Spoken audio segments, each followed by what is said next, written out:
Welcome to the Houndsman XP podcast. I'm your co-host, Steve Fielder, along with Lauren Vraney this morning. How are you, Lauren? Morning, Steve. I'm doing good. We got our first dusting of snow here in Wisconsin in quite a while. They're predicting a big storm, but I don't believe them. Well, it's wintertime out there across the fruited plain, and so I guess there's no snow here in Florida. I can report that safely. There is no snow. And there's a familiar laugh in the background for our listeners today. We have our co-host Chris Powell reporting in from the road. I think you're out in Texas, the wide open spaces right now, Chris, on your way to the Freedom Hunters Hunt that will be history by the time this podcast airs. What's going on, Chris? Well, you're right. I am looking at wide open spaces. The only thing obstructing my view is Obama's wind towers out here. There's about 1 million of them on the landscape. And, so I'm about 40 miles east of Amarillo right now. I started the trip yesterday morning and made it to Yukon, Oklahoma. Do you know what's significant about Yukon, Oklahoma? I do not. Anybody? No. Nick, you got any idea? I kind of jumped. I have no clue.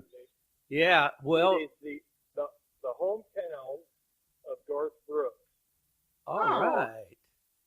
Yep. Yukon, Oklahoma. You always have this random little tidbits, Chris. Yeah. Well, say hello to Trish and the family out there for me, will you? Yeah, no problem. Yeah. Well, and as you can hear, and as you guys can hear, we also have Nick Gilliland on the line. He'll be co-hosting with us today. And happy birthday, Nick. Welcome. Oh, thank you very much. I appreciate it. It's an honor to be back on here. I'm Nick Gilliland, of course, in Western North Carolina, and today we're dealing with a lot of rain. It's pouring the rain here. They're actually calling for thunderstorms, which is very strange for January in North Carolina, but we're clucking along pretty good. Well, you're getting a January thaw, maybe. Yeah, I tell you, it don't feel like we've had a winter, though. It has been extremely mild for a winter this year. Hey, Chris, how about just recapping a little bit about what you're going to be doing out here this week? And, of course, I'm sure, as I said, by the time we air this podcast, the event will be history, and hopefully there's going to be great things to report. But just recap a little bit about what's going on, who's going to be there, and just kind of, give us an overview. Yeah, no problem. I'll tell you what, I am super pumped about this. There's a lot of things coming together on this adventure we're on right now. But this is the first annual Houndsman XP Freedom Hunters Hound Adventure.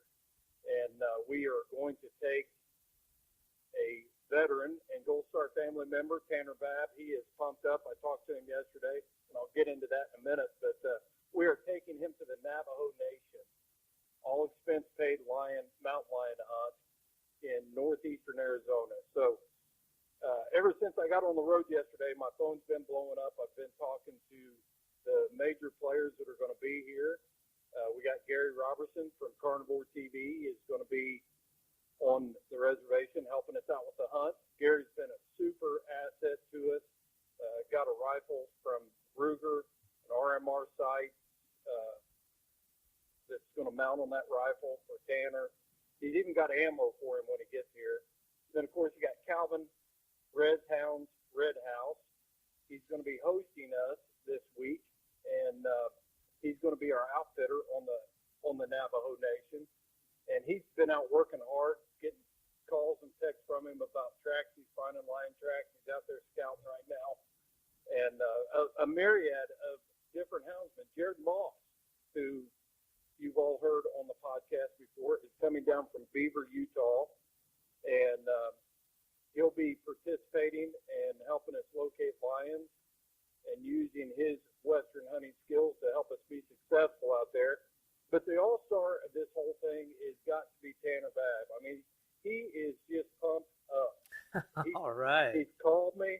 Yeah, he's called me.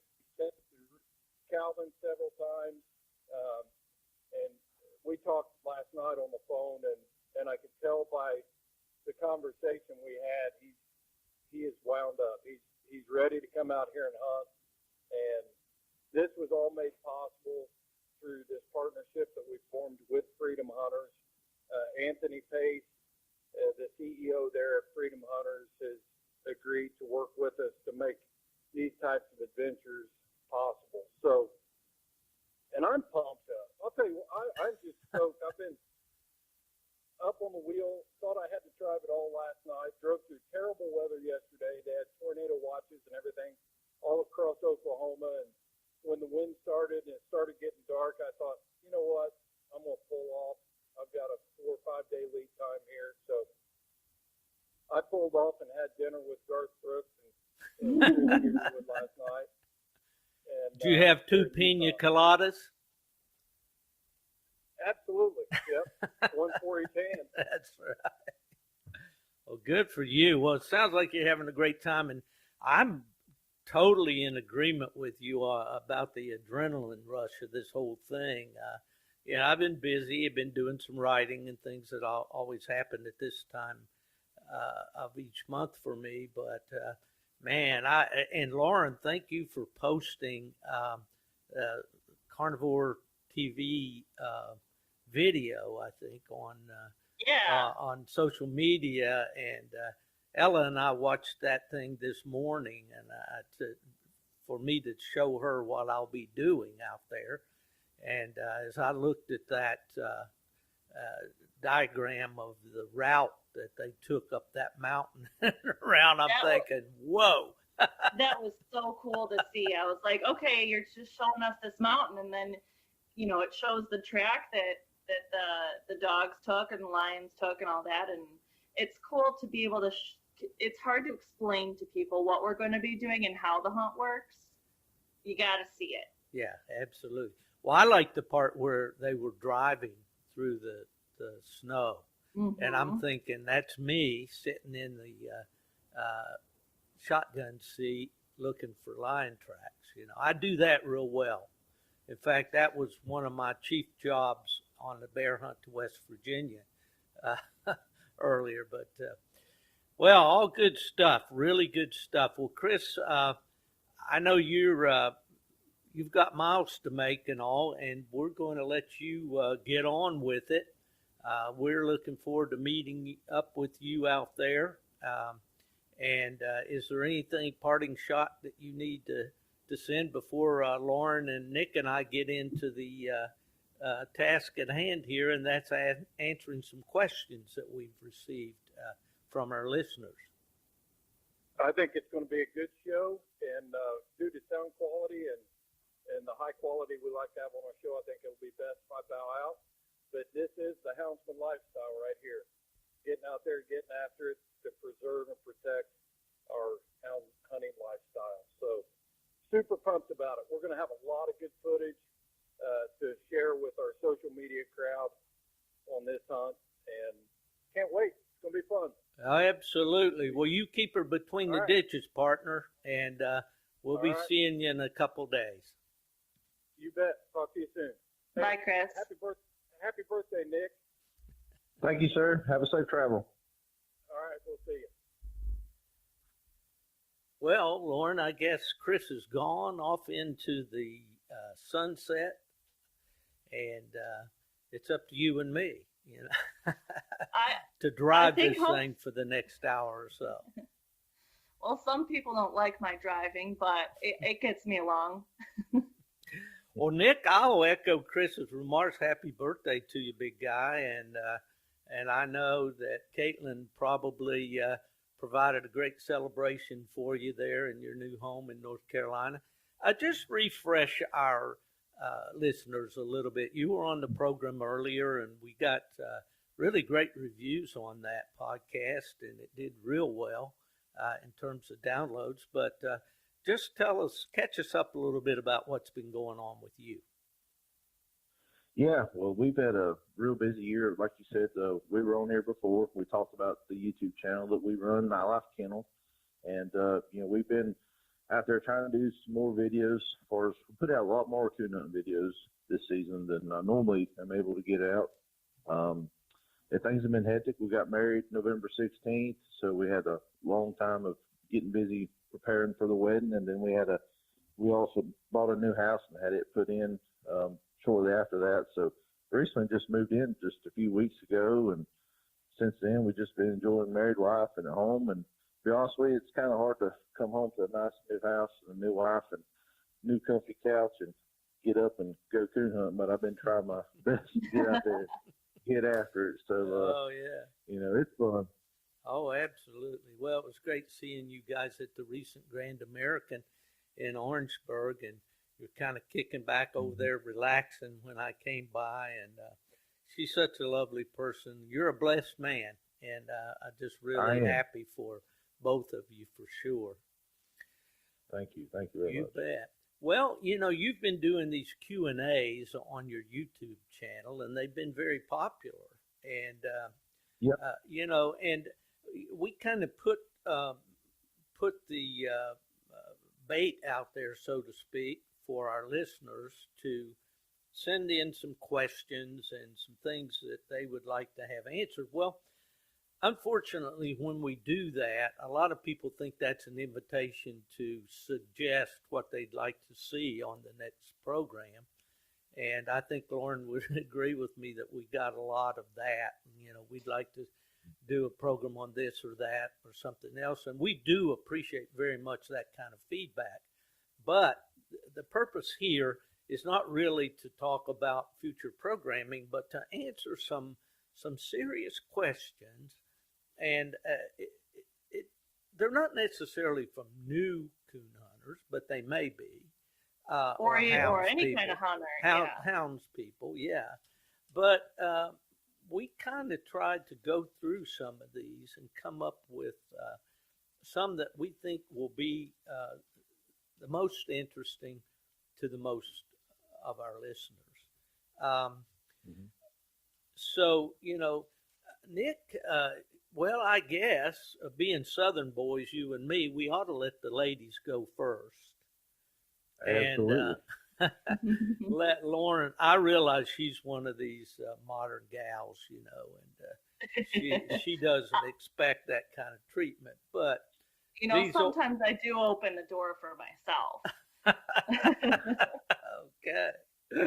All right. Well, Lauren, what have you been hearing out there? What's kind of a hot topic that is out there that people would like us to attempt, and I use that word attempt, to answer for our listeners? Well, you know, there's a couple things I've been hearing. I think a lot of people, or maybe new people, I've heard they just want some content for newbies. Maybe just some general information, things like that. So hopefully we'll get some questions answered that can help newbies out there get along. And as many of our followers know, I haven't been in this game for years and years and years, like the two Southern boys here on the other end. It's been about 3 years for me, but, you know, I dove in pretty fast and pretty deep, and I think I'm keeping my head above water, but sometimes, you know, there's struggles. So anyway, you know, we're talking about our Freedom Hunters hunt, and we're hunting big game. And, you know, while we're not chasing bear, in 3 days we'll be out there.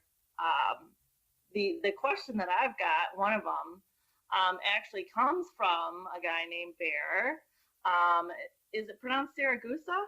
I think that's right. Yeah, he was a recent guest on the podcast with Chris. Yeah. You know, I know my name's hard to pronounce, Franny. Sometimes people get that wrong, but hopefully I didn't butcher it. But this question is, how long should I wait after a young dog has gotten a speck from a bear or a boar? You know, what if you're hunting wild hog, before heading out after those species with that hound again? Obviously, if the dog isn't injured, should you wait a little while? What's the suggestion there? Now, I know that back in the day you used to hunt bear. Well, and actually recently too. So maybe you have some insight on that, Steve. Well, I think that the point to be made here is with any young dog, a pup, and that one of the questions that we had was, how old should a dog be before we start hunting it, actually taking it out in the woods on the hunt itself. And I think, of course, I think Nick would agree with me, that depends on the individual dog. But as a rule of thumb, we want that dog to be mature enough to keep up with the other dogs so it doesn't get behind, and which leads to loose barking and babbling, as we say, and those sort of things. But we also need to remember with these young dogs that they are pups. They're kids, if I can use that comparison. And, they can be set back fairly severely, if they get afraid, if they're intimidated by the game. And, one of the things when I used to train Coonhound puppies, and this is just people use caged coons as an attractant, just to show the pup a wild animal. And they try to drag the pup up to the cage. And the pup, this is all strange to him, so he doesn't understand any of this stuff. And what's going on here, and now there's this animal on the other side of that wire that acts like he wants to eat my lunch, And Well, yeah. And also, if you've got other dogs in the mix too with that live coon in the cage, that could be scary too, because they could be really amped up and the puppy not know. Right. So I've always taken a different approach with that. I would tie the puppy back, and we're getting to Bear's question here. I know I'm going down a rabbit path here, but It's good stuff. But and Nick, I want you to chime in on this too in a minute. But at any rate, what I always did was just here's a little short version, Cliff Notes version of how I would start a pup. I'd take that coon in the cage and set it out in a big field or a wide open area, and I would leave it there, okay? I would go and get the pup, and I'd, play with the pup or whatever and let him know I'm in a good mood. And some of our podcasts, I think it was with Jared Moss, who talked about our attitude means everything to those pups. And so if they know we're having a good day, they're going to feel up and ready to go too. If they know that we're in a foul mood, they're going to kind of give us that sideways look to see what's going on there. But any rate, I would set that cage coon out in an open area. I'd turn the pup loose and let him go find that coon. And if he encounters that coon, and then, he's probably at first blush, he's going to skirt all around that. You're going to see him cocking his head sideways. You're going to see him giving what we call a few little booger barks or woofs at that thing about what is this, But then what I do is I tie the pup back, and then I would take the rolling cage or the cage and I would drag it up and down in front of that pup where he can see it, but not close to the pup. And then if you have another dog that wants to bark at it, a monkey see, monkey do, that always helps. But at any rate, the point I'm getting to here is take it real easy with these pups. Don't expect them to be King Kong on the first time out. And, take it easy with them. So now if we transition into bear hunting, where the game is bigger, the game is more dangerous, the game requires a lot more athleticism, all of these things, you want to make sure that dog is mature enough to handle that. And as sometimes happens, the pup, he's had the opportunity, maybe they've dispatched a bear or two and he's got to go in there and shake some fur, and he thinks that's all great. But there's a whole different ball game there when that thing's up on all fours and moving. And if he gets too close, he could get hurt or at least get slapped. And that sets him back some. So my advice to Bear or any other listener would be to let that pup go back into the kennel, go back into a safe place, environment, whatever, rest a while, take a few days off, and then be careful about introducing that pup on into a dangerous situation. Maybe just lead him into the next tree or two, encourage him, those sort of things. So that's what I would do. What do you say, Nick? Yeah, I would agree completely. I've always, I've had, you have some dogs sometimes that have some close calls or whatever, and you kind of have to know your dog for one thing. I've never really done the bear hunting thing, but I've got several family members that do, and I've seen the dogs, and some of these are dual-purpose dogs. I've seen them out coon hunting too, and what one trait a real good bear dog tends to have is, or they like for them to have, is be pretty greedy. And I feel like sometimes, a dog's confident for their heads if they're not too careful. So just knowing your dog and knowing the personality, if it seems to be a greedy dog, and even though it may have had a close call, it's liable to get back in there and get another one, just kind of hold it back for a few days or, right. Maybe even a week like you're saying, and just err on the side of caution. I know the same way with the coon hunting world. I've had that happen a few times with young dogs, and I always err on the side of caution. I'm very slow to get my dogs started. I probably have pups start way after anybody else's because I just take my time and I don't force anything. And I feel like if you let the dog develop naturally at their own pace, you probably end up getting a lot better dog anyway. And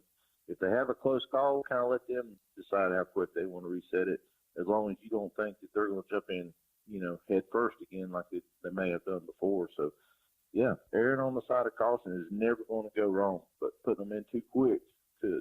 So, absolutely. Yeah, and Nick, you're talking about knowing your dog. You're also going to know how that dog moves. Is that a very agile dog? Is that a very smart dog about getting around? Or is it kind of a little knucklehead and, hard-headed dog that kind of won't think that way? And it'll just go in. So. Okay, all good stuff, guys. Good stuff. All right, let's go. Nick, what's on your platter here that your listeners or viewers are asking about? Yeah, well, we posted on all of our social media for some people to put some questions, submit questions here. And we had a major outpouring of questions, and I do appreciate everybody that posted one, but due to time limits, we've had to narrow it down to just a handful. And I tried to pick some that seem to be very common. We get these same questions a lot, so maybe we can answer a broad range here with these.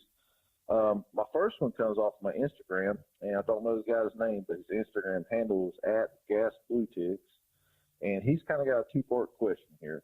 His first one, he said he wants to know similarities and differences between Garmin, Sport Dog, and Dogtra tracking systems.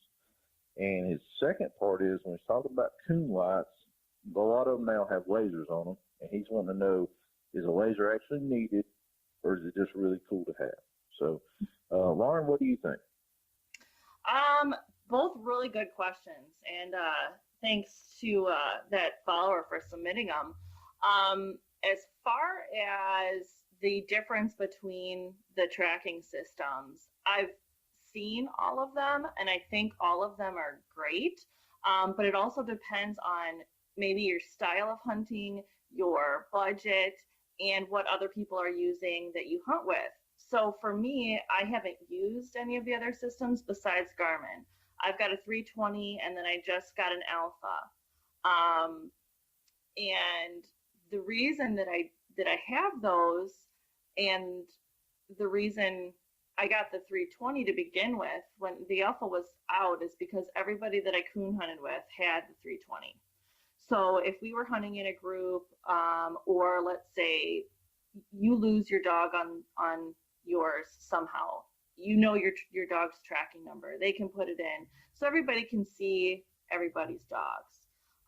With the Alpha, I've got that for bear hunting. Everybody up there runs Alphas with TT15s. So it's nice to be able to see everybody's dogs and be able to track a pack of dogs when you're on the other side of the mountain or, across a section of forest. trying to figure out which way the dog's going to go. If you need to cut some dogs off on a road and pick them up, you all can navigate that way. Also, I've noticed what's cool about the Alpha is you can like track that person, if I'm not wrong on that. Mm-hmm. Yeah. So that's kind of nice. You can, without having to get on the radio, you can see where your buddy is. You're, you know, granted that you've got a connection there. So that's what I've got to say about that. As far as the lights with the lasers, I've got a couple different lights. And I recently did get the Fusion from Bright Eyes, and it's got a green laser on it. And what I like, or the idea that I kind of thought about behind it, is I didn't talk to anyone about it. I was like, okay, I bought it, and I've come across a situation where, you know, people are kind of hemming and hawing around the tree when you're in a competition hunt. Mm-hmm. And they're, oh, I don't see the coon. I'm like, no, it's right there.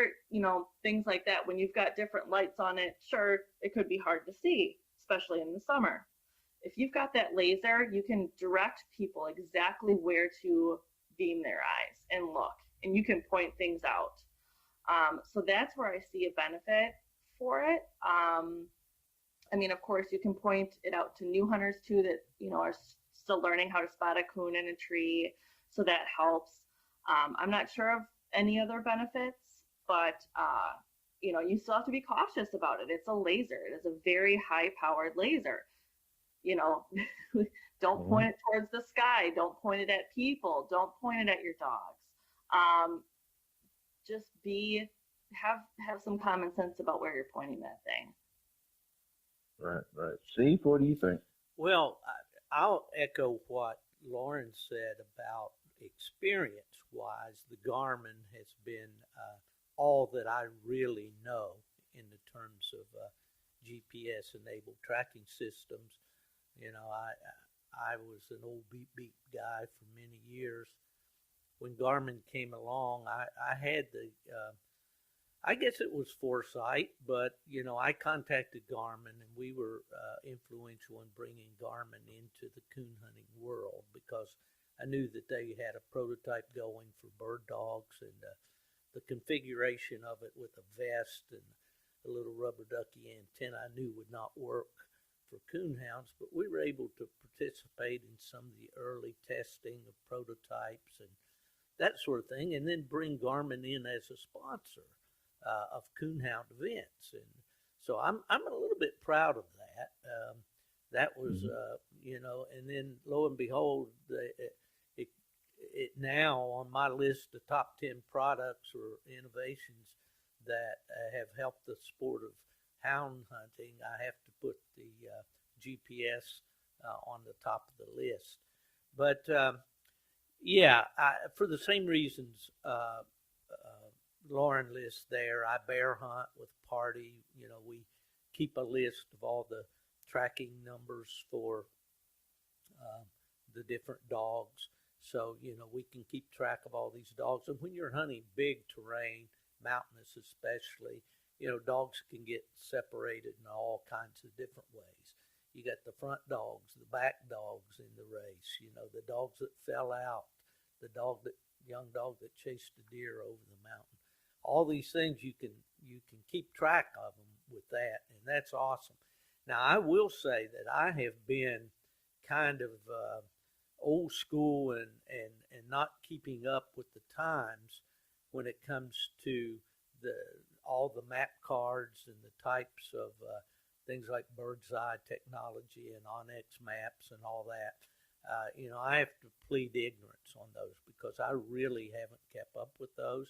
And you know, while I was at the Grand American, I picked up a brochure on the dog tree unit, and I don't know anything about that other than you carry a device in your pocket and you use your cell phone. So I think that Nick is probably a great source here, being a vendor and being you know, aware of all this to kind of fill us in on the differences and advantages and disadvantages of each, because, you know, a tracking system or locating system is a fairly large investment out of the coon hunting Right. or hound hunting budget. So it pays to know, I guess, what you're buying. So Nick, we're going to yield to you and let you explain some of this to us. Yeah, well, having our YouTube channel and all, we try to, well, I'll go ahead and say this now. First off, I'm personally sponsored by Sport Dog brand, but as I told Sport Dog, and they agree, they understand, is I'm totally unbiased when it comes to giving reviews. If somebody's got a good product, I'm going to say it's good, and being that we have a YouTube channel, we try to do your reviews on everything that we can get our hands on. So guys have as much information as possible, because like you said, when it comes to buying stuff like this, I know guys that, they're the only income in their household, and they might buy a tracking system once every 10 years, and it's a major deal for them to do that. So the more information they have to give them accurate information, the better. So, I have field tested them all. I tried them all. I own them all. I use Sport Dog on every night basis. One of the main reasons why I do that is I really like the maps on them. They seem to be really accurate. I live in the mountains, so I like to use the top of the map more than anything, because I don't need to know exactly how direct line to get to my dog. I want to know the easiest terrain to get to my dog. So I really like that about Sport Dog. When it comes to packing, if you're doing any kind of packing sport with bear, the deer guys down east, hog guys, whatever, Garmin is definitely the way to go, because everybody's running a Garmin. So if you're getting into a hound hunting sport that you're going to have a lot of dogs and a lot of people, Garmin seems to be the way to go with that. You're just going to be able to link up with everybody. I'm sure you guys know all about that. If you're new to the sport and you're looking for a little bit more of an affordable way to get into it, the Ultra, I've tried it out. It seems to work great. You do have satellite maps even when you don't have cell service, as long as you download them while you do have cell service. And it's half the price of the others, because you don't actually buy a handheld. You're using your cell phone as a handheld. When it comes to tracking ability, there's not one of these that really outshines the rest. So if you're making a decision based solely on tracking ability, you won't find a clear winner. But if you got certain things that are priorities to you, Garmin's touchscreen. Sport Dog has great customer service.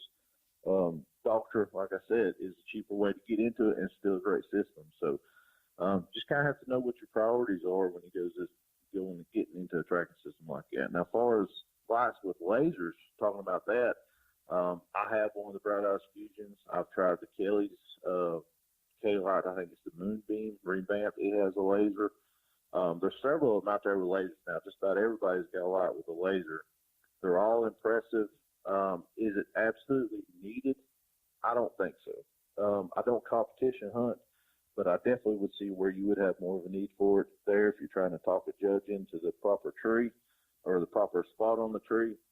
When it comes to filming hunts like I do, it's really handy, because I'm able to point out where the coon is to the audience. Yeah. Or if I've got somebody new with me that say I'm wanting them to shoot the coon out, and maybe they just can't spot it or pick it out, and show them exactly where. So absolutely needed, probably not, but it's very cool, and I definitely want to have a light with laser on it for myself. And I'd like to go back a little bit to the tracking systems. I guess I've got a question for you. Okay. Is it true that you could use like an old cell phone that you don't have like cell service on anymore, but you could like download the maps at home on Wi-Fi? So you could like use your old smartphone, so you, just in case something happened, it's not like you're losing your cell phone that you use every day. Yeah, absolutely. Because actually, when I film my hunts, a lot of times if it's rain or something, I'll use my cell phone, because most cell phones are waterproof now. So I actually got on Facebook Marketplace. I found a guy locally, had like a $50 smartphone. I bought it. It has no service to it. Yeah. I hooked it up to Wi-Fi, and I downloaded all the maps for all the places that I hunt. And so I'm actually able to use it when I'm running the dog show, and then I can still pull my phone out and film. Plus, it saves the battery life on your phone. I found if you've got if you got a newer phone, the dog trap doesn't seem to pull down your batteries bad. But if you got a phone that's 2 or 3 plus years old, it will pull your battery down. So if you're in a situation that you want to keep your battery up, if you're far from home or whatever, and just for whatever reason you want to keep your phone battery intact, having a little cheap, throwaway type phone, used phone is good. A lot of people have them laying around. Oh yeah. Yeah, and as I learned here recently, the iPhone 10 that I upgraded to is not cheap. Yeah. So, No. You're Great. ahead of the times there, Steve. oh wow, yeah. I'm I a don't have high-tech that one. redneck for sure. Well, listen, that's great. Great coverage there on that subject. I've got a few things here that kind of address the issue of how to start a pup. And here's the one that's kind of fun, and it'd be interesting to get the responses. And I think as I remember your story, Lauren, when you got your first dog, Maggie, is that right? Mhm. Maggie? Yep. And the first thing she did to demonstrate her willingness to be a hunter was tree a squirrel. So one of our listeners asked, is it good to start pups on squirrels? Yes or no? I'll take the lead on that. I know a lot of guys have the philosophy that, anything you can do to get the pup to tree is a good thing. My dad used to set the feed pan up on a fence post and have the puppies looking up and barking up when they were 6 weeks old, 7 weeks old. And that was just kind of an exercise, I guess, to get them to look up. But I'm of the opinion, and I may be wrong, and you guys can have at me. I'm of the opinion that I like to I use the word program a pup for the game that I want him to hunt. If I want a squirrel dog, I'll start him on squirrels. If I want a possum dog, then I'll trap a possum. If I want a coon dog, I want to start that pup on coon. I want all his fun times to be associated with coons. I want his prey drive to be triggered by coons. I want his desire to chase to be after coons. So I call it programming the dog. It's kind of funny. Years ago, my dad would be away working. And of course, I looked to get in the woods with the hounds at every opportunity. So when I got big enough, I'd take the dogs out in the daytime and tree squirrels with them. Well, lo and behold, Dad, when November would roll around or October, and he'd be bear hunting, and he'd turn the dog loose on a cold track. Imagine how he felt when that dog treed a squirrel. That's quite a letdown when you're after a big black stinky animal and you end up with a little furry bushy tail. So any rate, that's just my opinion, but I know there's a lot of opinions around, and let's let Nick jump in on this one first, Lauren, and just see what he thinks about that. Yeah, I've always, my problem personally is sometimes I tend not to be the most patient person, which is very counterproductive when it comes to training pups, as you well know.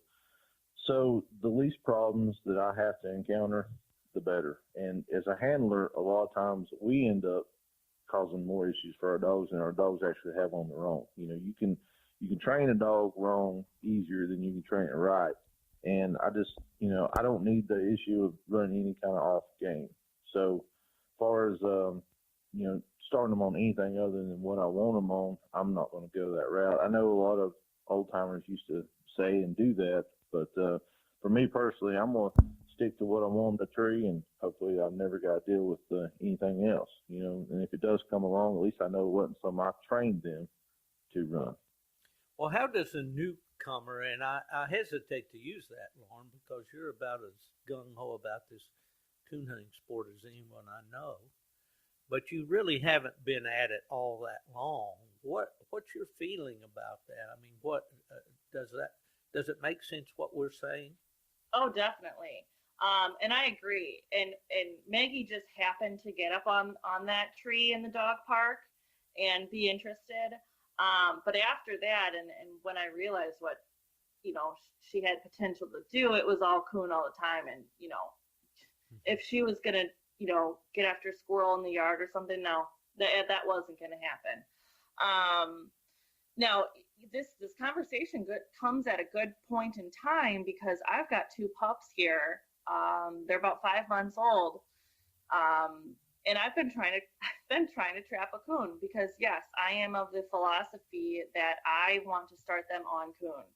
I want it to be all coon, only coon. And all I'm getting around here is barn cats.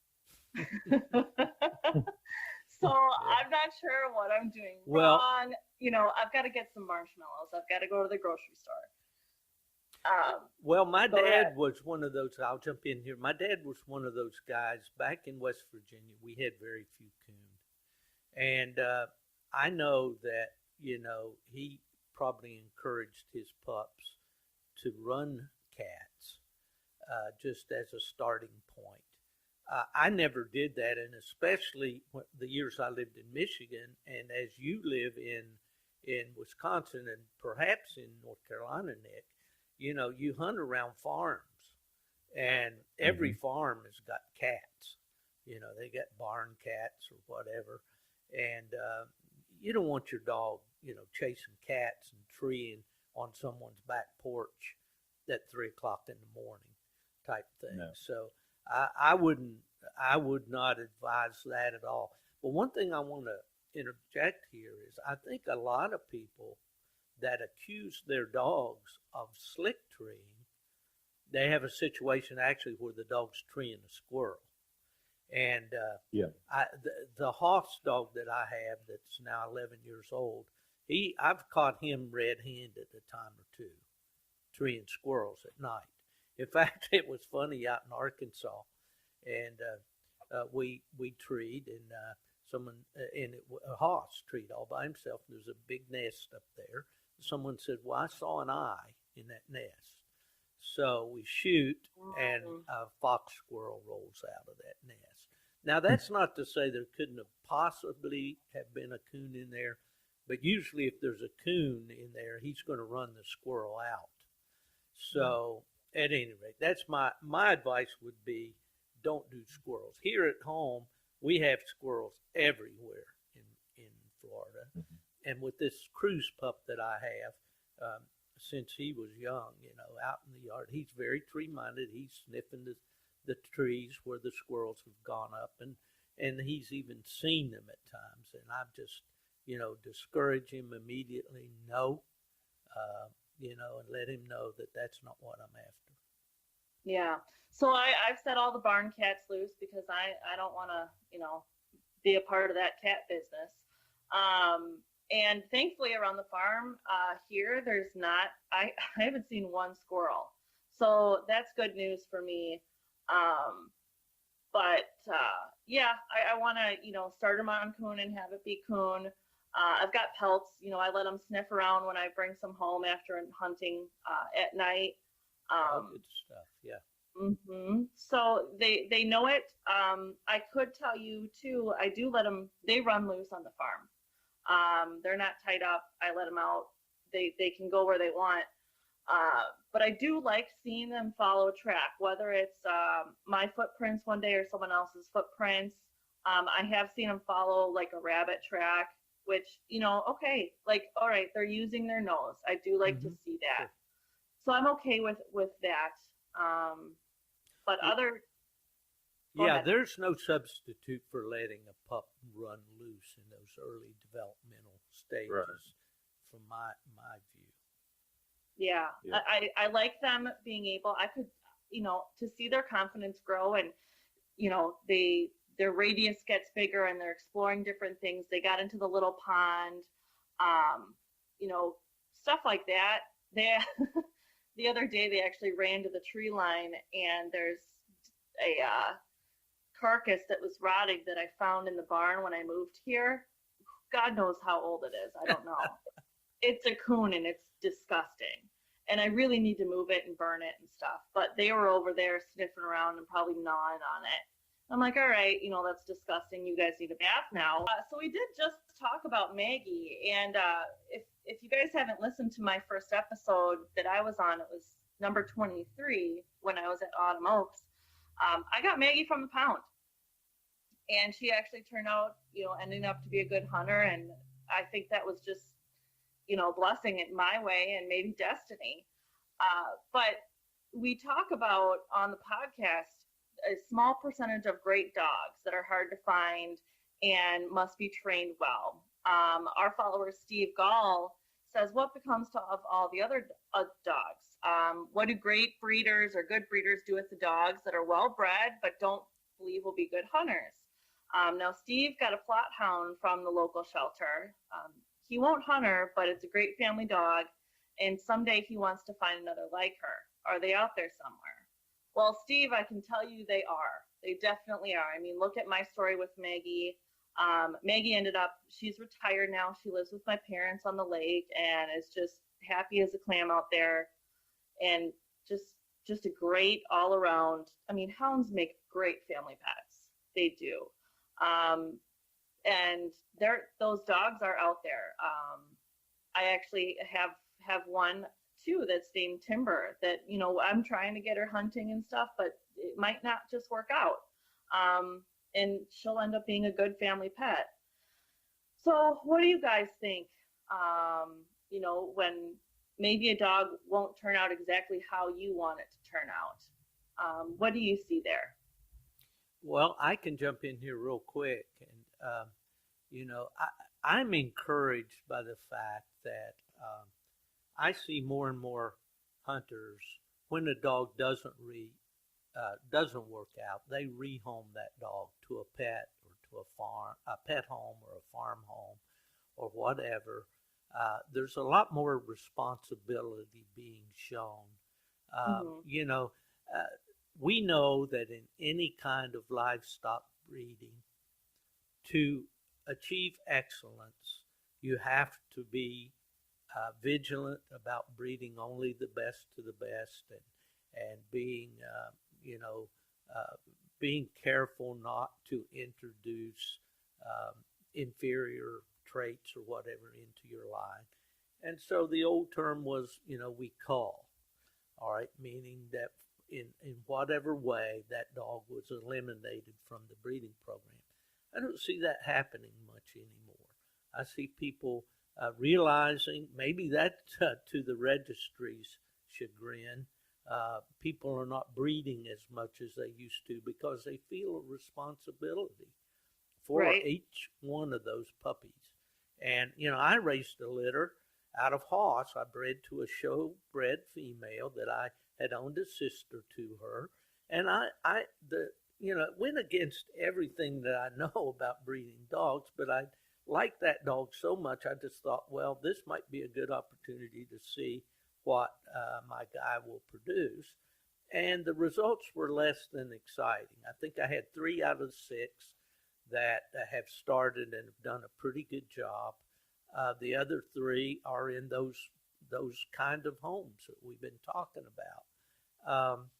So, it's frustrating when you don't have a dog that turns out, but it's also, the onus falls on the breeder to make sure that those puppies that have been created by his or her decision get to live a long, happy life, whether it's on the couch somewhere, whether it's out, running with the stock on a farm, or it's hopefully doing what it was bred to do, So I don't see, but now I think Steve's question might be directed maybe a little more to what happens to these good dogs, maybe that, I don't know, maybe you need to read the question again to me, Lauren. I think his big question was, how do I find those, well-bred dogs that just didn't make it as a hunter? So he's more interested in just a companion dog that comes from hunting stock.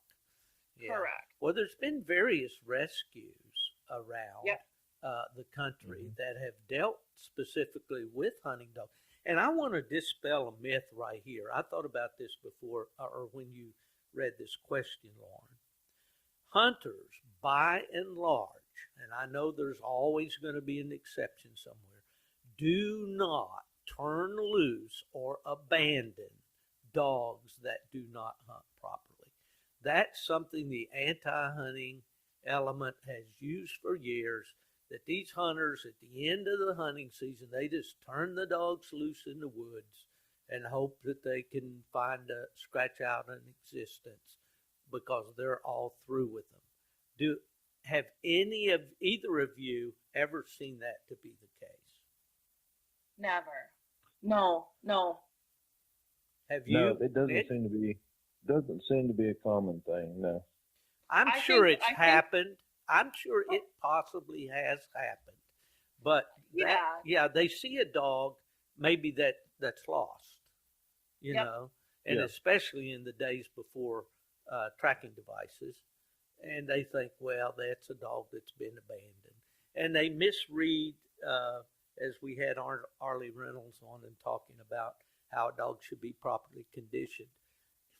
They see these lean dogs and they think they're underfed. You know, they're starved because their dog is on the couch and weighs 3 times more than it should. And so anyway, I'll get off my soapbox on that, but but I'd say the rescues are probably the place, and online it shouldn't be hard to find it. Petfinder.com is how I found Maggie. What about you, Nick? Yeah, when you're talking about rescues, I mean, there's a pile of Coonhound rescue things, especially on Facebook. They're always, you know, updating what they have and what's available, and you know, they all seem to be really good at vetting through people, you know. So I think they're good organizations. Just get on there and look. You can definitely find stuff. I'm not sure if his intentions might have been to find something there and hunt with it or not. I would generally say if you're looking to go to the dog, you know, pound or whatever, or rescue and try to get a hound and use it to hunt, I would say probably maybe keep your expectations a little low and have a contingency plan. You know, at least know, well, if this dog doesn't work out to hunt, I'm willing to keep it as a pet, or I know this person who will take it, because it's not fair to go get a dog and pull them out of that situation, give them some life, and then put them back in that situation. So, and when it comes to, you know, I seem to be really picky when it comes to the dogs I'm willing to keep at my house. And so I've given away a lot more dogs than I've kept. And I find that, you know, I've always been able to find a really good home. I've never had to really search for somewhere. I've had dogs show up here and I keep them for a month and feed them, and then finally somebody says they'll take them, you know. And to be able to give a dog away to somebody, sometimes they're pets, or, you know, I had one time that she was a slick tree and fool. I mean, I did everything I could to get her right, and my buddy Kim took her for a month and he couldn't get her right. And, you know, it just wasn't a dog I was willing to keep here. And I found a 16-year-old boy that lives, you know, a couple counties north of here. All he wants to do is go to a tree, you know, at that point. And I was honest. I said, here's what she is. Here's what she's going to do. If you want to walk to trees, you know, the other night I walked to 9 slicks with her. She'll take you to trees. Oh, wow. You know, I had $1,000 investment in this dog. I said, you can have her. You know, that's the key thing, is don't charge somebody for something that the dog is not. And just, you know, someone's going to take care of her. You know, he was tickled to have her. So my opinion, a lot of times there's really good homes out there for dogs if you'll just be patient, look, and spread the word. Absolutely. You know? Well, I used to tell my buddies, I said, you know, when we encounter that type of dog, I said, you're just planning for the future when there are no coons. You know, you can go to any city park, dog park, whatever. You can tree all night, you know. You can have a big old time if you don't have to have a raccoon in the tree. Oh, good stuff. Okay. That's kind of funny, Steve, because I have hunted in city and county parks before. Oh, yeah. With good results, probably, too. Yeah. Well, yeah, but it was in the summer. Like, I wasn't going to bring a weapon in or anything. But, yeah, I hunted in Milwaukee, like, along the highway. Not recommended, folks. Not recommended. No. All right, Those Nick. were in my younger years. I got you. As if you're old Wow. Yeah. Okay, Nick, what do you got? Well, this one right here, I get this question weekly, so I was really good to see this pop back up. Now it comes off Instagram again, and it's a boy named Hunter Underwood. He's a really good follower of ours. He comments, he likes stuff. I'm really excited to get this, and I'm excited to hear you guys' thoughts on this. Hunter asks, he wants to know what our thoughts are on kennel flooring, from wood to dirt to concrete or any other option, and what we think is best. And go ahead, whoever.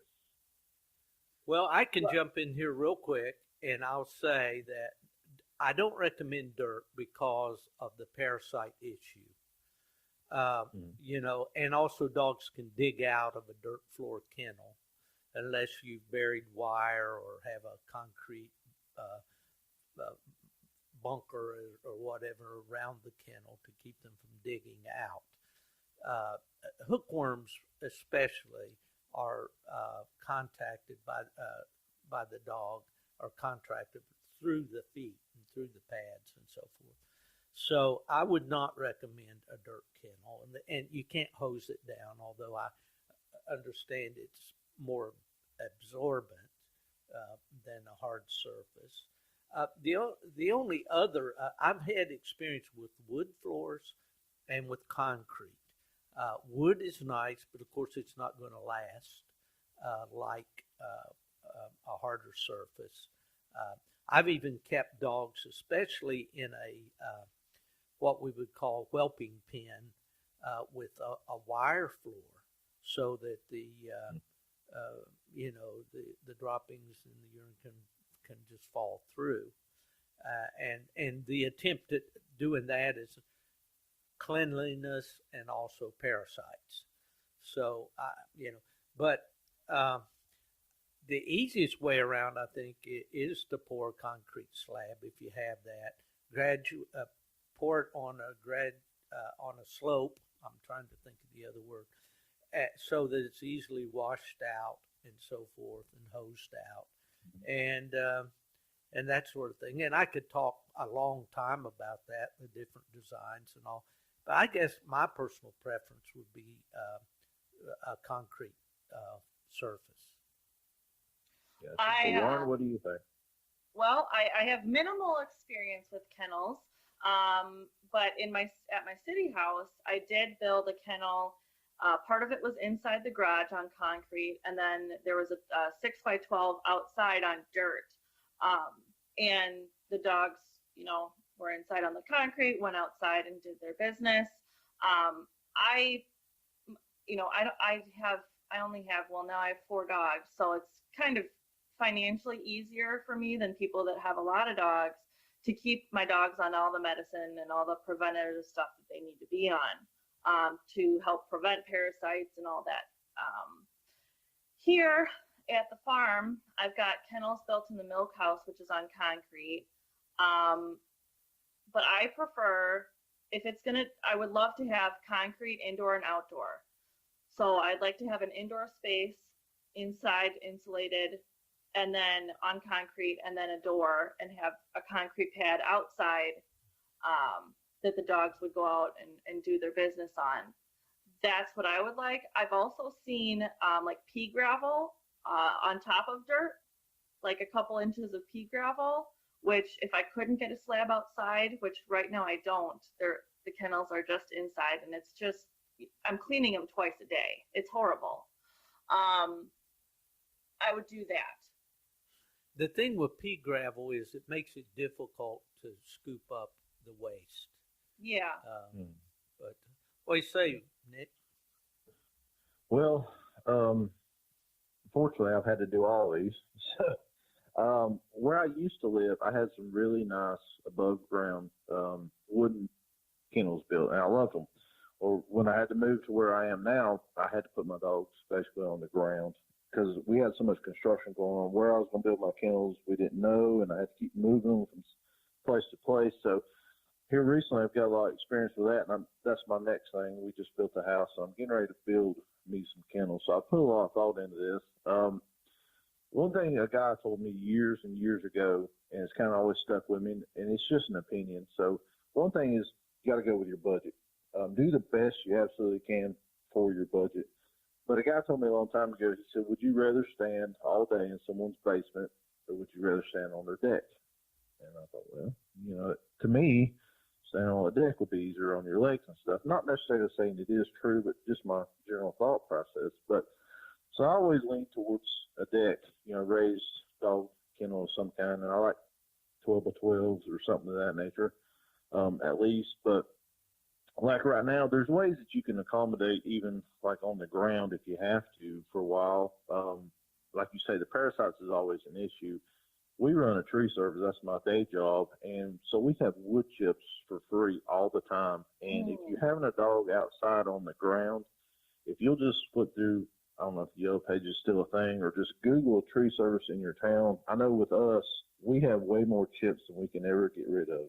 And we will, if it's convenient to our shop or to a job that we have, you know, we've got a running list. If we're on this side of the county, we've got a couple of people at these address wants a load of chips, and we'll give them to them. So call up the tree service if you have dogs on the ground and say, can you bring me a load of chips when you get a chance? Most of the time they will, won't charge you a dime. And, you know, currently I've been putting down a couple inches layer of chips, you know, every couple of weeks, and I'll go in there and I'll scoop it out or whatever, and I keep my dogs with pretty fresh chips, and it's not as bad as on dirt. Concrete is definitely a way to go. It's going to be there for absolutely forever. But, you know, I'm getting ready to start building some myself, and I like to have, you know, lifted above the ground decking boards. And I generally put them about a half inch apart so some of the waste can go between them. And then at the back, we actually do a run of wire so that way we can wash them out and get the fecal matter and stuff out of the kennel. So there's ways to do it right on any of them, and it's really down to personal preference. And budget. Yeah, and I think if we can maybe generally say that if we're looking from a sanitary standpoint and concerned about the health of the dog, internal health I'm talking here, probably the concrete or some kind of hard non-porous surface. If you're thinking more of the joints on the dog, the physical aspects of the dog or whatever, somewhat more giving. It's like these athletes here that play in Tropicana Field in Tampa for the Tampa Bay Rays. They play on that turf, and they have more injuries than the guys that play on natural turf because of it. It's not as forgiving, you know, it's harder. So I guess those would be the concerns. I think one of the best kennel setups I had was years ago in West Virginia when I had them up on a deck, like a wooden deck type situation, as you described. And I had those slats between spaces between the slats and all. And I really liked that setup, and I think the dogs liked it. They liked that feeling of laying up there on the porch, so to speak. Yeah, and I'll tell you another thing too. Recently, a buddy of mine's in the fire department. He's in a lot of my videos, and he called me up and said we got all this fire hose that they basically tested and find out it's not as effective as it used to be, and they give it away. And so I got a lot of that fire hose, and I made me a little frame, you know, like a 3 foot by 4 foot, 2 by 4 frame, and I just kind of lapped that stuff over it and made like a hammock. And for someone who has concrete floors and maybe an older dog, to make a raised little bed where that dog can go lay down on top of it and get off the concrete, that would help out a lot too. Yeah, and that's something that I always used in my kennels was I called it a loafing platform. And I would always do that. I just constructed out of 2x4. Well, you know, of course, puppies would chew. If you could do it welded up, or PVC. Would be better. Pardon? PVC too. A lot of them are made out of. Yeah. But they do. They like to have a place to rest like that. And that's all great stuff. Great stuff. Have we covered that one pretty well? Oh yeah. I've got I don't know if it's my turn yet or not. Is it? Yeah. Okay, there's a couple of questions here that came in concerning the age factor. And one of them was, you know, how old is too old to breed a dog? And the other one was, how old is too old to start hunting a dog? I've got some opinions, but anyone want to jump on that before I before I do? Go ahead, Lauren. Sure. So when you're talking about breeding dogs, I haven't bred yet. Any of my dogs. Maggie was fixed, and Piper just turned 2. You know, I've got puppies. So haven't gotten there, but I've kind of had the idea of, all right, I want to make sure that Piper's going to be a good dog and she's got the qualities I'm looking for before I breed her. I'm not going to breed a dog that's 1 or 2 years old. I'm going to wait till she's 4 or 5, something like that, if I do decide to breed, because I want to make sure of how she's going to turn out. At 2 years old, that dog is maybe still developing on how the conformation is going to be. I know her feet were very turned out when she was younger, and they're starting to be more straight now, things like that. So that's kind of my idea on breeding. And as far as and then how old? Too old. I've seen very old dogs get bred. It depends on, you know, there's 10-year-old dogs out there that are acting like 6-year-old dogs. But they're also, you know, seem like they could be 15. So it depends, I'm sure, on the health of the dog. I would consult a vet. That's just me, you know, but a lot of people in the community, you know, have been doing this for years and know. But I would think 10 is definitely too old. I guess I can't really say. Mm-hmm. You want to go? Yeah. You want to tackle that, Nick? Yeah, you know, of course, I'm no vet, and I would echo what Lauren is saying. Is probably consult a vet, take your dog in that you're thinking about breeding, maybe just have an exam done and see what their thoughts on whether they thought it was viable or would be a good idea with your particular dog, and not just a broad question. You know, it seems to me that females that have been bred several times, it takes a lot out of a female every time they're bred, and I would say you probably wouldn't stretch out as far on them in age and breeding. I don't know. Like I said, I'm not a vet. When it comes to males, I would think you'd want to get your most breeding done, you know, when they're in their prime time, or just shy over their prime, in, you know, 6, 7, 8 maybe. Beyond that, I would think you're kind of pushing it. But like I said, I'm not a vet. I don't know if the older they get, the less quality breeding you get out of them or not. I don't know. I hadn't been into it that long.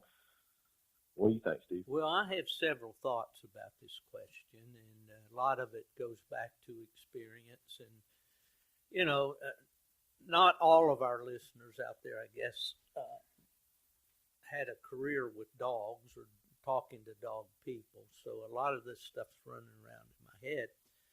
I can give you some examples. We had a plot female. It was the first registered female that my dad got.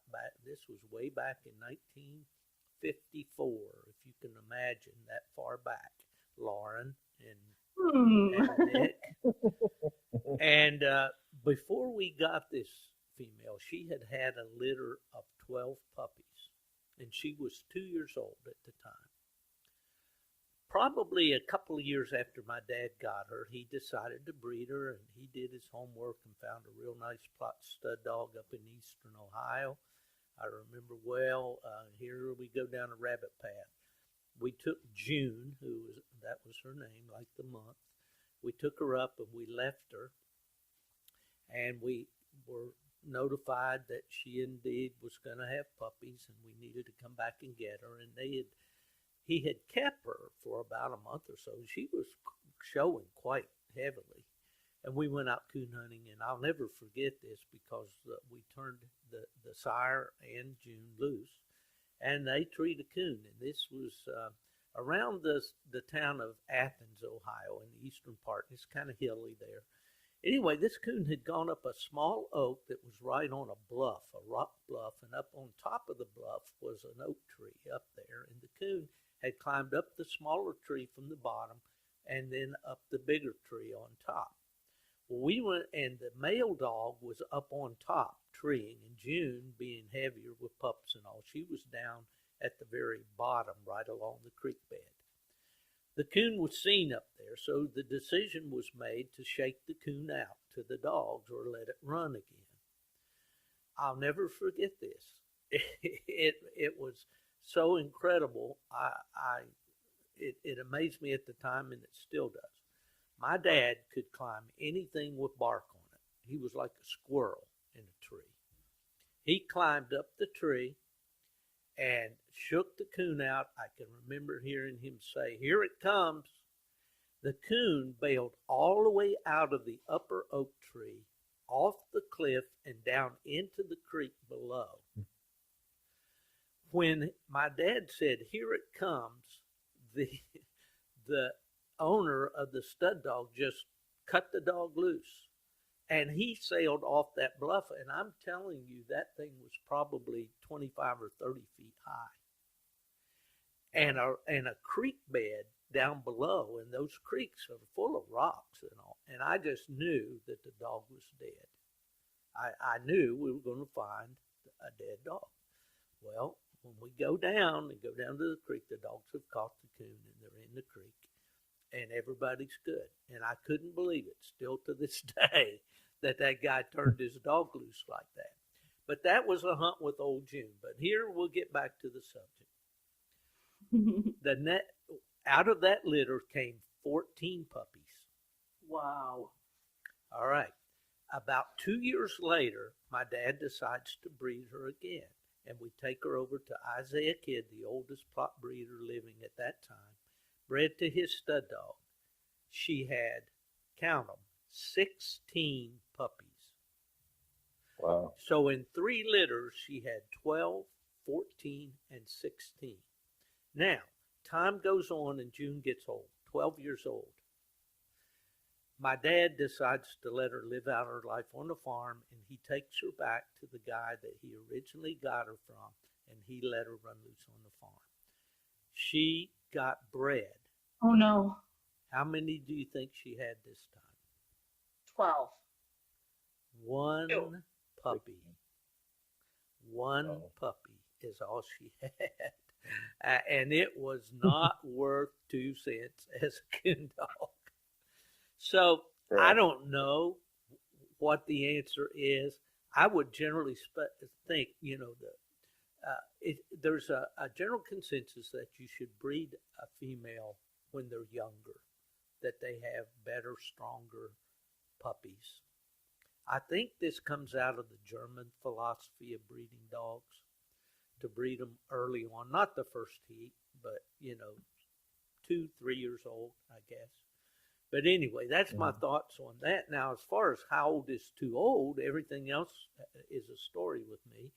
We had a dog named Sam that was 12 years old, and my dad lent him to Everett Weems, the prop breeder in Salem, Illinois, and he bred him, and he produced several litters for Everett, and he was 12 years old. So, again, I think you both are right to go to the vet, get your dog checked, find out, what kind of physical shape he's in. An older dog, you try to breed an old stud dog in hot weather, and he's not in shape and fat and all. You could stress the dog, and so my advice on that is not do like my dad would do, which we would keep the dogs in the woods all the time, and then he decided, well, hey, I better get some pups out of this dog, and then the bitch was already too old, to breed. So I think saying breed them in their prime is probably the best. I guess as long as they're virile and able to breed, then you can get puppies. But the general consensus is to breed them young. Got it. Mm-hmm. Now, we still have a second part of the question to answer, and that's about what's too old to start a dog. Yeah. Yep. I got another quick story, and then I'll shut up. There was a dog. I can remember this very well. The guy's name was Robert Hardison from Kentucky, an English dog. This is when I was at PKC. This dog had not been out of the pen, out of a kennel, and she was 3 years old. Never been hunted. He brought her out, put her in the hunts, and she was winning every cast she was in for that one summer. I don't know what ultimately happened to her. So that's the example that I can share. Wow, yeah. Go ahead, Nick. Well, like I said earlier, we was talking, and I seem to always start my pups later than everyone else. I mean, there's several factors go into that. I got limited land, limited time. But I feel like a lot of the guys these days are looking for those 1-year-old dogs that are just jamming it up, you know, and they can win comp hunts and everything else. I'm a pleasure hunter, so the comp side doesn't matter to me. And I don't know. I found a many a dog, and like we had one dog, Jug. He was a great dog of mine, and one litter he had that we bred off of, there wasn't a single one. I think there were 6 pups.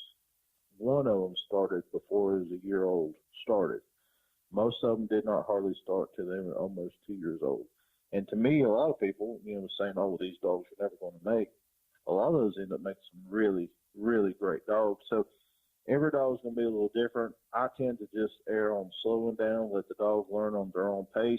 They'll come around when they're supposed to. Just like kids nowadays, you may find a child that can sit down at a piano and, you know, they're a prodigy and they take off, and other kids have to take lessons forever, but they still get it. So I don't know. As far as too old, it's really going to come down to personal preference. If you would think that it's not going to happen and you would rather, if you're not enjoying hunting a dog, and then maybe you want to look towards something else. But if you got the time and you got the patience, you know, get them up there at 2 years old, 2.5, 3 even, you know, you can still make a dog out of that. I think it depends on the breed and the breeding as well, on how that dog's going to start. I mean, I've heard things about how blue ticks start later than walkers and things like that just naturally.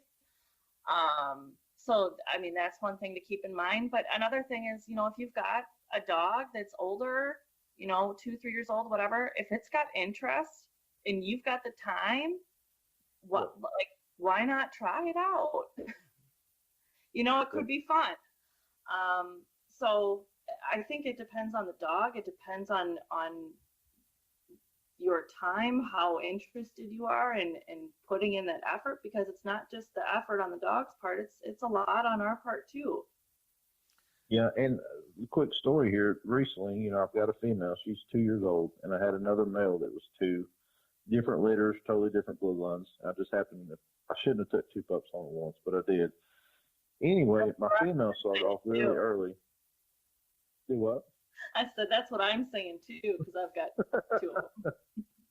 Sometimes you just jump in there, but my female was starting out really well and early. Well, my male was showing lots of interest, but he had a lot of pup in him when I took him to the woods. And what I found is when you enjoy hunting a dog, you tend to not want to hunt another one, regardless of how well they may be doing. Sometimes you pick a favorite in your mind and you can't help it.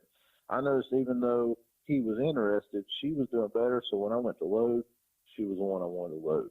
So out of interest for him, best interest for his, you know, himself, I ended up giving him to another guy. I wanted the dog. I wanted to keep him. He's probably going to make a good dog, but I wasn't hunting him as much as I probably should, or as attention that he needed. So I let him go on to someone else that would take that time with him. So it comes down to a lot of stuff like that too.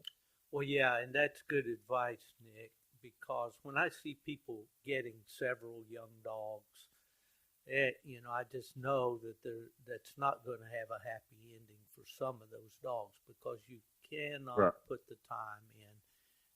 You know, I have one young dog here, and, you know, that's all you know, naturally I want to take him as much as I can. And, you know, then I'm going to feel guilty if I leave him in the pen and take another young dog, you know, so one at a time I think is definitely the best. But one little thing I'd throw in there about this is if you have that older dog that hasn't been hunted yet, start it just like you would a 6-month-old pup. You know, don't expect to take it out there hunting with older dogs and it be a dog. It's going to have to learn the fundamentals. So, you know, just go back to square one and start teaching that or exposing that pup to all the things that you would, or that dog, and like I said, maybe 2 or 3 years old, but expose them to the same regimen that you would with a puppy, and you'd be surprised if the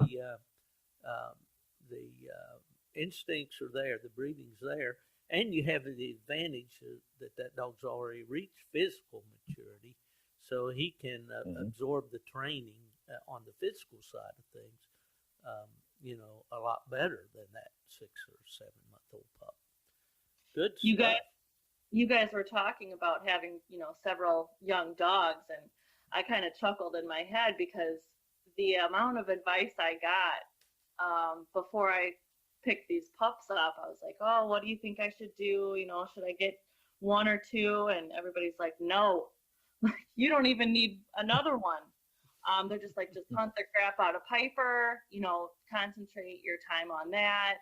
And I'm thinking in the back of my head, like, okay, I could get these 2 puppies. Like maybe one will be a bear dog, one will be a coon dog. Maybe I'll make it a coyote dog. And that was my thinking. I said, whatever, these people, they don't know what they're talking about, or maybe they do, but this is what I'm going to do. I'm stubborn that way, very stubborn. But now as time goes along, I'm like, all right, I think I'm going to keep one of them, but I wanted to get the other one trained and started and stuff like that, and then rehome it to someone who's going to enjoy that dog, because it's, still going to hopefully turn out.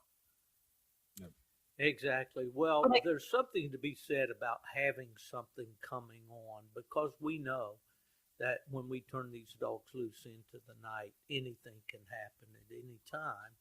And if all of our eggs are in that one dog, that one basket, we could be out of the business pretty quick. So it's kind of like my dad when he would grow sweet corn. He'd plant the rows 2 weeks apart, so it'd be coming in all through the summer. It might not be a bad idea to have one waiting in the wings, Yep. All right, that's great. Well, I have one here that I want to address, and maybe we should save it for last. Do either of you have something that you think that we definitely need? We've been going over an hour and 22 minutes. So, well, I know some people do request that we do have them longer because they enjoy, right, especially driving so much.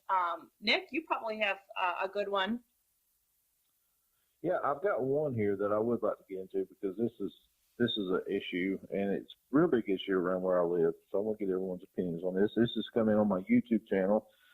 Everett Outdoors commented. He said, "How and why is coon hunting getting more and more rare in general?" So somebody take it away. Well, it's definitely something that I don't know if you'd call experienced, but I never even knew about it. And I think it's because the generations these days are moving less towards being outdoors, less towards hunting. The anti-hunting rhetoric is out there in full force. And also, the generation that did all this coon hunting, unfortunately, they're passing away. So my mentor Max is in his 80s, and it's all about interest. The kids these days maybe are more into the screens and the video games, and rather than being out and being behind a dog. Now, I don't understand that because I'm completely different than them, but that could be part of it. Also, loss of land. Think about how much things are building up. Cities are getting bigger. Even small towns, there's the apartment units are going up and warehouses and all this stuff. So you're losing forest. Right.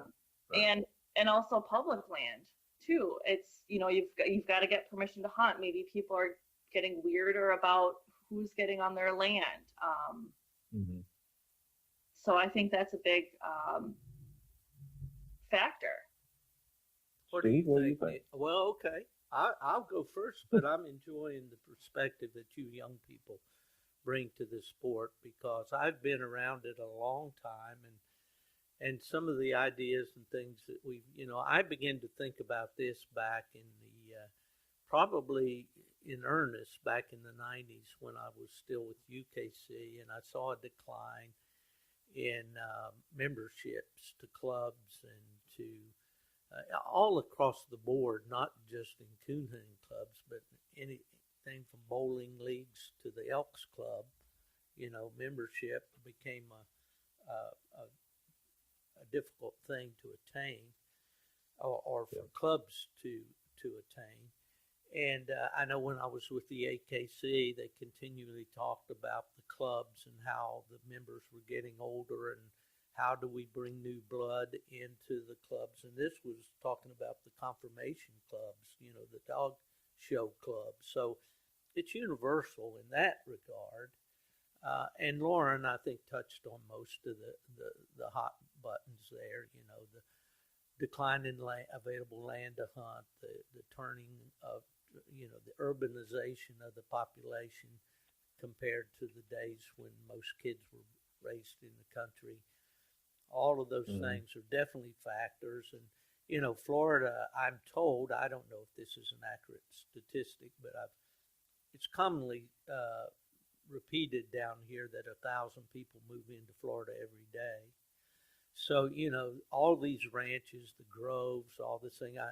I talked to a fellow coon hunter the other day, and I told him, I said, the coon are in the orange groves right now, and it's one place that he and I had hunted together. I said, we probably need to go over there and see if, we'll probably do pretty well. And he said, Steve, that grove has been completely cut out, and they've planted some kind of row crops in there. So, that's just an ongoing thing with our sport. So I'm sure that contributes to the decline. But I think, as having, by the nature of my job, to be a problem solver over the years, I keep saying, yeah, we know the reasons, okay? We know that all these things that we've been talking about are reasons why. But what can we do to change that? What can we do to turn that around? Right. And I think I always think of analogies, I guess. But, I'm reading a book right now and talking about the elections and so forth, and how important it is to go out and get every single vote. Well, why would a politician that, is looking at the big picture and wants to be president of the United States end up out in Iowa knocking on some farmer's door to get his vote? It's only one vote out of millions, but it's one and one more and one more that make those millions. So I think it behooves us to break it down to that level. Is there a kid in our neighborhood, at our church? Does our buddies have a kid that we could ask his dad, say, hey, I know you're probably frustrated with Johnny spending all his time on the couch with that video game. Come on over, bring him over, let's go hunting, Let's see, it may not be your, bag of chips or whatever, but, let's do something to try to encourage. Yeah, we tried. We covered a lot of stuff like that on the episode with Erica, and how we can be better mentors and houndsmen and get people interested and involved. And I think I've actually gotten this comment that there's houndsmen out there, might not be coon hunters, but they're hesitant to let a new person in to the ring, which I don't understand, or with a new dog, a young dog. And it saddens me to hear that story from this individual, that it's very, hard to get in, to hunt with them. Maybe they think that young dog's going to mess their old dogs up. I don't know. But with a sport that's dying like this, we need all the camaraderie and, to band together as much as we can and just try. Yeah, I would agree. I mean, one of the biggest issues where I live is land. That's the reason why, it's getting more and more rare in my particular area. I've got some cousins that are 17, 18 years old, and I feel sorry for them poor boys because, they don't have many places to go like I did when I was their age, and, their dad did when he was their age. A lot of times now I have to drive an hour and a half just to go, down to South Carolina to some game land to hunt because there's nowhere to hunt around me. But the biggest issue is like you're saying is what are we going to do to fix this? And we got to find the time to take new people hunting, introduce them to the sport. Because at one point we were all new to it. Now I know Steve, you grew up in it, so I'm sure you got introduced very early.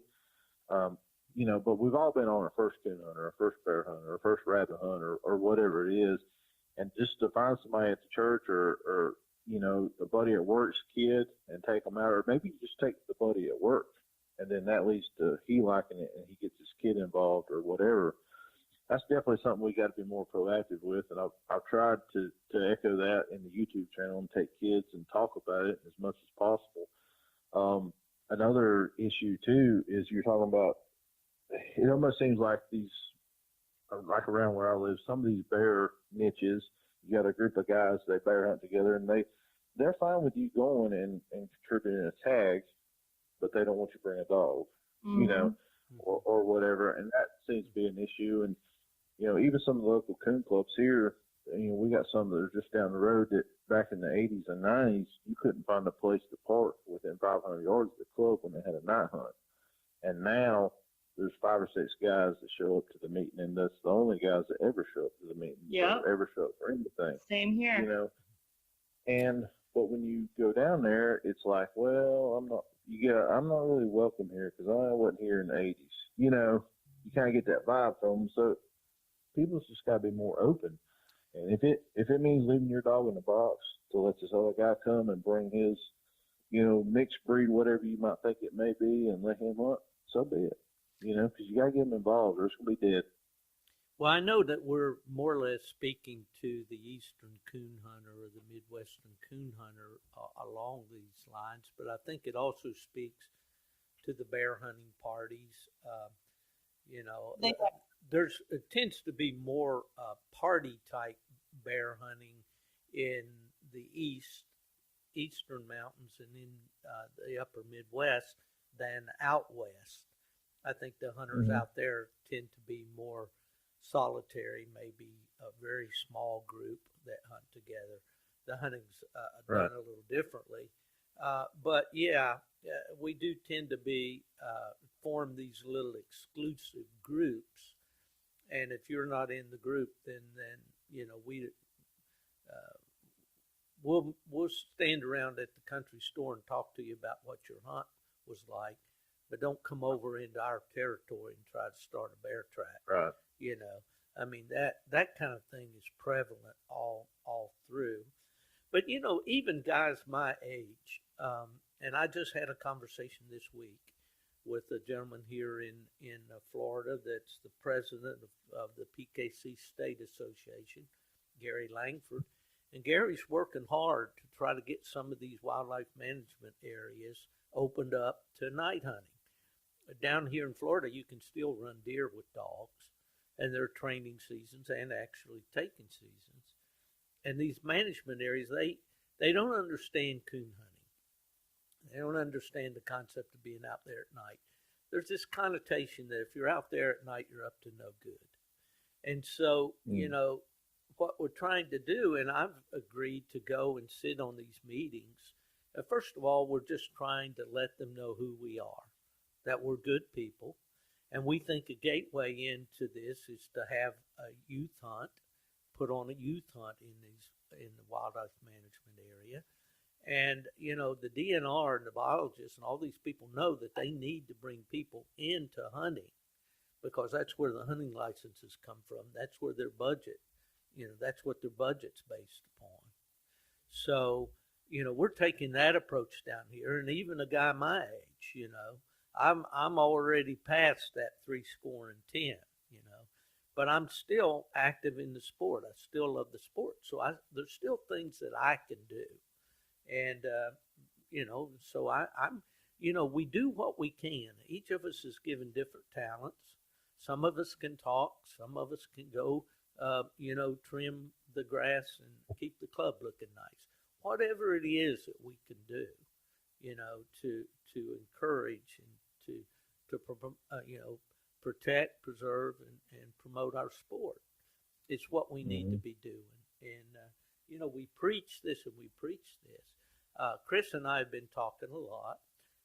We have decided that the word sport is not necessarily an accurate depiction of what we have here with hounds. It's a lifestyle, And heritage. Yeah, and our heritage, and we're going to kind of try to catch each other when we refer to it as a sport.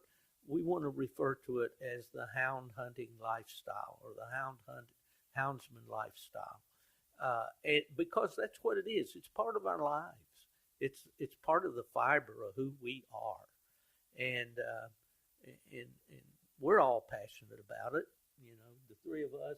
We've sat here for an hour and 35 minutes and talked about different aspects of this lifestyle, and so we're passionate about it.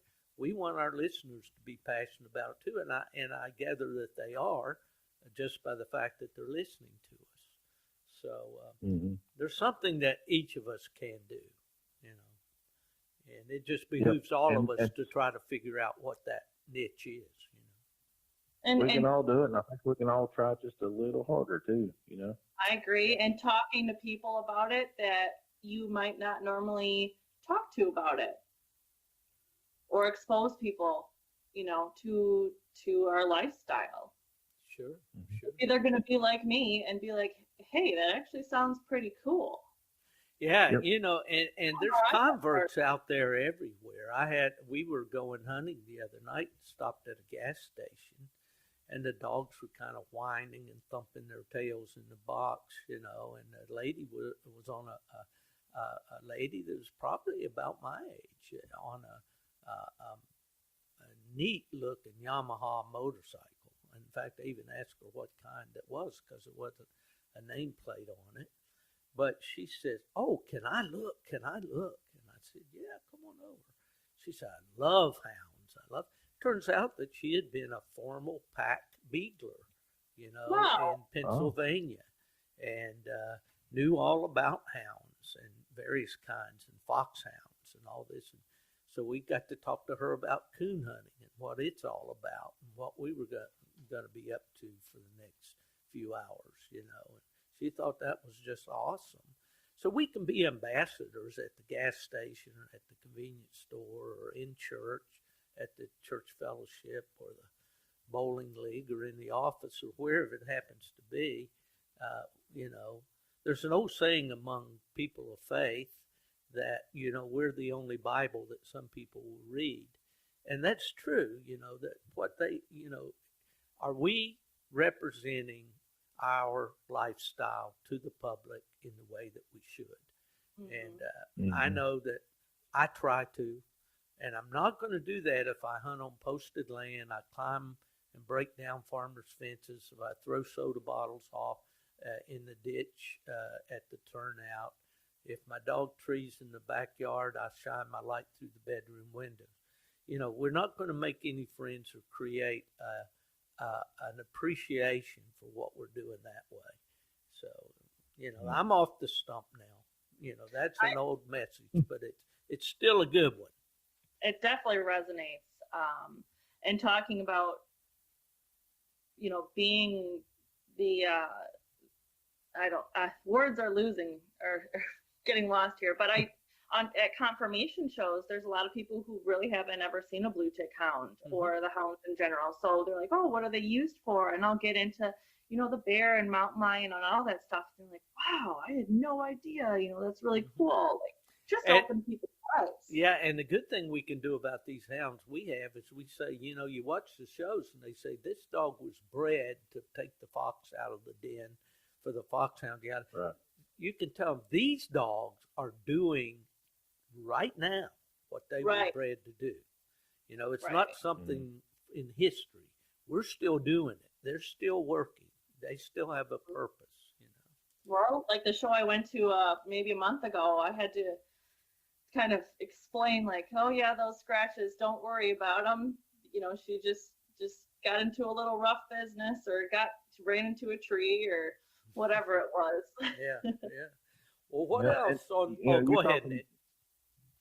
Oh, well, you're talking about, it's surprising some of the people you'll find that you think would not be accepting of it. And then when you explain it to them, they are, because we work in a lot of gated subdivisions, like golf course places, doing landscaping and tree work and all. And they'll see my Nite Life on my truck when I go in to be a job, or I got my Nite Life hoodie on or whatever. And they say, "What's Nite Life?" And I'm always kind of hesitant at first, because I'm like, I'll probably tell them they'll be anti-hunter and then I'll lose business or whatever. But I'll get into it and I'll tell them a bit. And I've never had a negative response out of that. It's always surprised me, and it's always, oh, that's really cool. Tell me more about it. And then for too long, I'm like, well, we got a YouTube channel, and I've actually got several clients that follow us. They have nothing. They have no interest in hunting whatsoever. They do not hunt at all. They don't do nothing, but they follow us and they support us, and they're okay with it, because once it's like you say, it's how you represent yourself when they can click on and see your videos online, or this, that, and the other, or how you talk to them and explain to them what you do. If nothing else, maybe if a legislation ever comes up locally and that person's down at City Hall or whatever, like, well, I met that one guy, he does this and he seemed like a cool guy and he don't seem like he's doing anything wrong. So, I'll kind of stand toward that side. Absolutely, Nick. That cannot be overstated right there. That's the first step, is to, get people okay with it. Mm-hmm. Well, what about questions? Have we run the gamut, or do we still have some? I'm good. Are you good, Nick? I'm good. All right.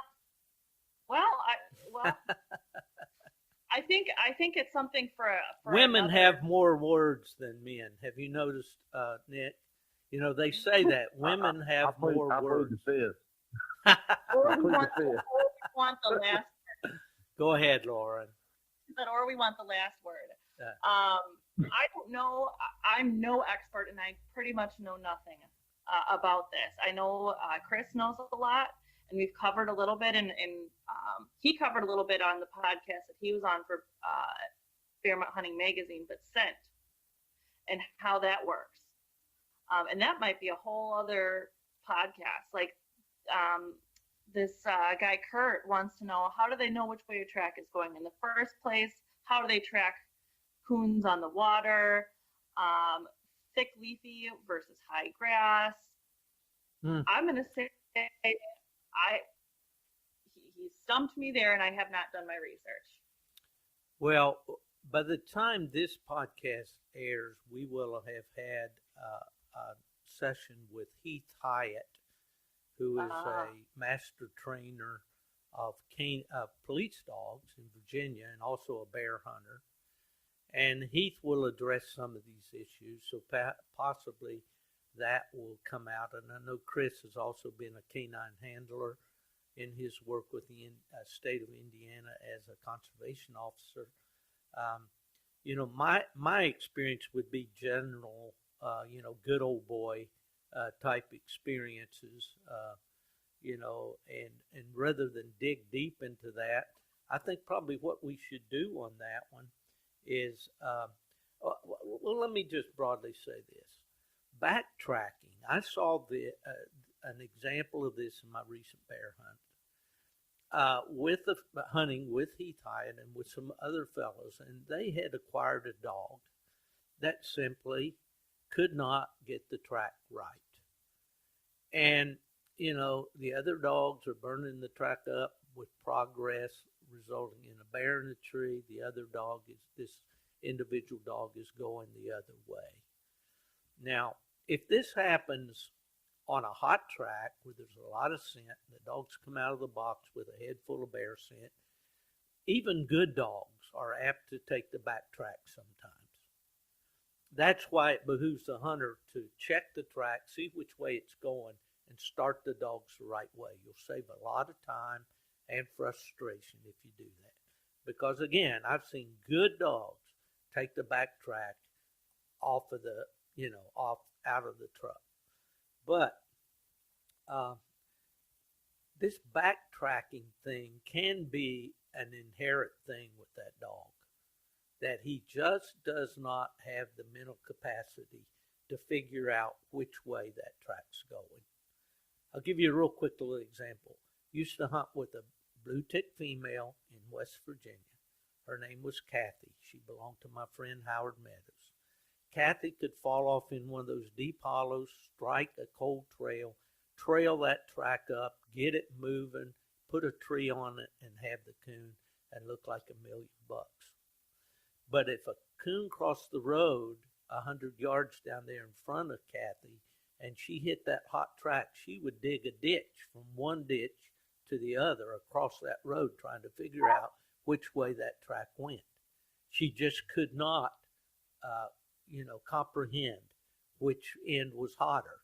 Well, this is hot. Here I go for 25 feet.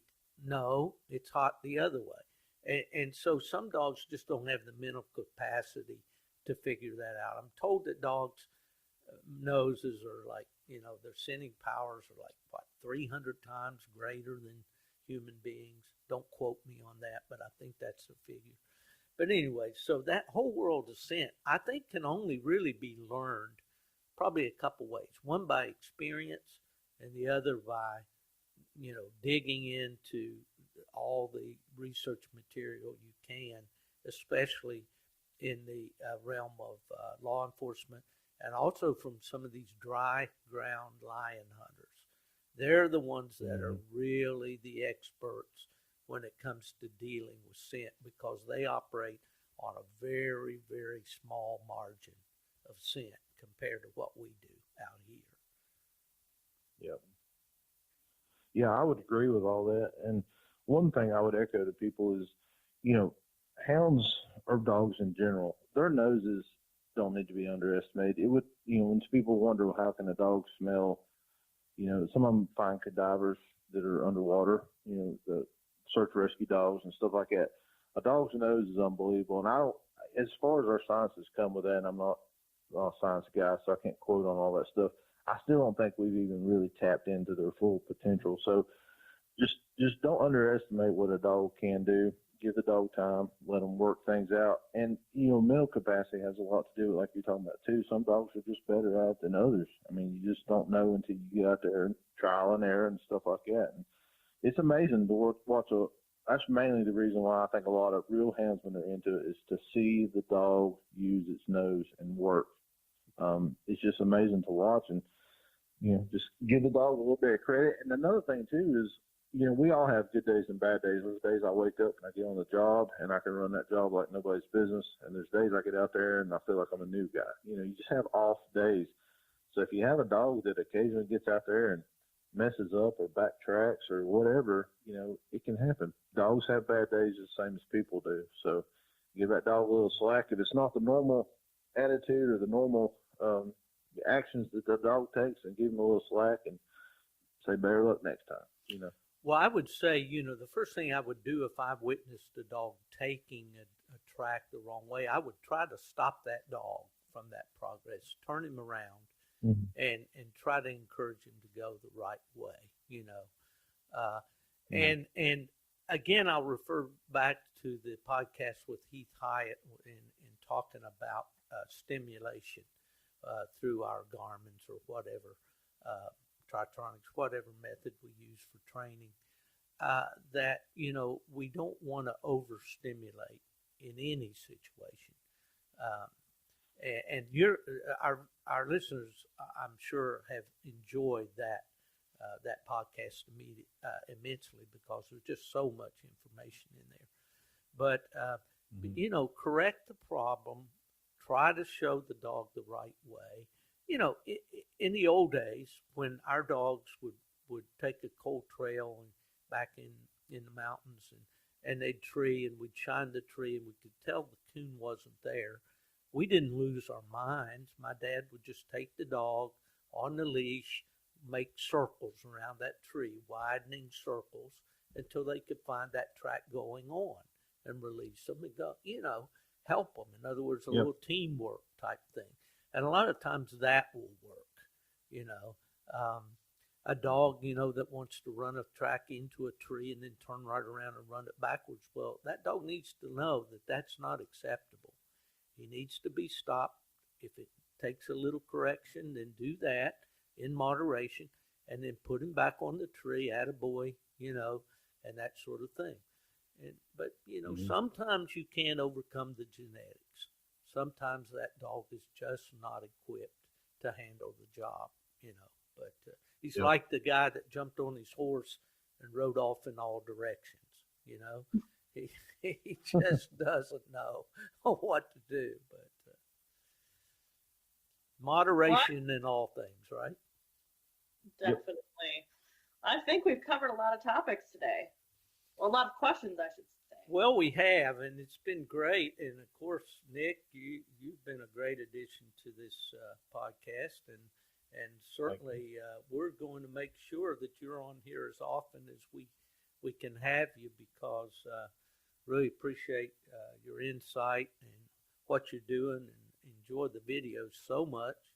Those of you out there, tell them how they can tune in to your videos and to your Nite Life operation there, Nick.